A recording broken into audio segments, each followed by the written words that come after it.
A polar vortex freeze, ice harvesting, and snowmen. You might have thought you stepped into the Frozen movie last weekend at the Cedar Falls Historical Society's Ice Harvesting Festival. Residents were treated to viewing the ice harvesting process done by an area Amish community. Cedar Falls has a long-standing history with ice harvesting. After his original ice house made of wood burnt down, Mr. Smith built the current ice house in 1921, this time made of clay brick. That building still stands today, housing the Ice House Museum, the only museum in the U.S. that tells the story of ice harvesting in an original ice house. During the winter months when the Cedar River froze over, men who worked for Mr. Smith would harvest large blocks of ice. For over a year now, the Cedar Falls Historical Society has been planning an ice harvesting festival to make history come alive for the public and generate interest in their museums. Many Amish communities still use ice harvesting and ice boxes as a way to keep their food cold throughout the warmer months. Thankfully, one Amish community volunteered to showcase something they do every winter. In fact, earlier that week, this same group harvested 3,800 blocks of ice between 5:30 a.m. and 4 p.m. The process we're doing right now is scoring it with the saw. We'll go down probably about 4 inches.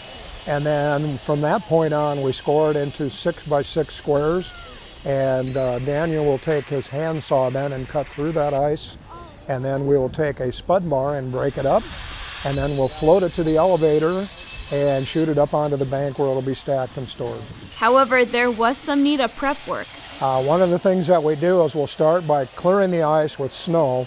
We did that yesterday with our shovels and snow blowers.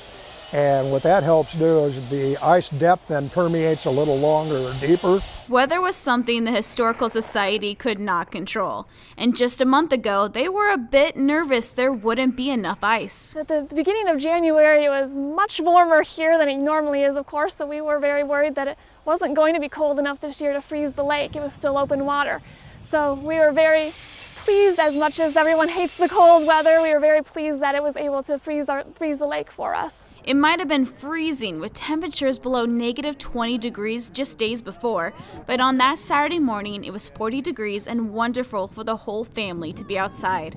In fact, between ice harvesting sessions, kids were making giant snowmen, sledding down the hill, and having snowball fights. There were other activities to enjoy that morning. Chef Ron from Hy-Vee sculpted Cutter, a native Iowa beaver and the Ice House Museum's mascot, out of a block of ice. Randall's provided concessions, and inside the cabin were coloring opportunities and STEM activities for kids. Children and adults alike got to try their hand at lifting a block of ice using an ice harvesting tool. Yeah, super heavy.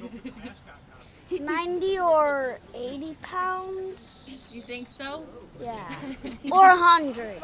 Though that block was much smaller, the Amish community were cutting out blocks of ice that day, totaling around 50 pounds. The public was also educated on just how the ice house kept thousands of ice blocks from melting and sticking together. And then packing it in straw and hay. And I grew up on a farm and you have hay and straw in the barn, but I can't imagine doing that with ice and keeping it cold. I mean, the ice is obviously going to keep it cold, but wet hay that gets hot can also cause a fire danger, so it's interesting to me how it works.